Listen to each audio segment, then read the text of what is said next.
LinkedIn gavau žinutę.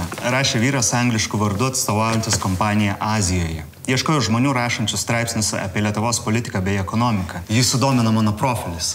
Šiuo metu dirbu politikos tyrimų institute. Jo pasiūlymas viliojo. Galėčiau dirbti laisvo laiku, už straipsnį žadėjo gerus pinigus. Jo LinkedIn profilyje pastebėjau keletą savo kolegų kontaktų. Paieškojau informacijos apie jo kompaniją. Radau oficialų tinklalapį. Tik keista, pinigus pervesti turėjo kita Europos įmonė, bet pasiūlymą priėmiau.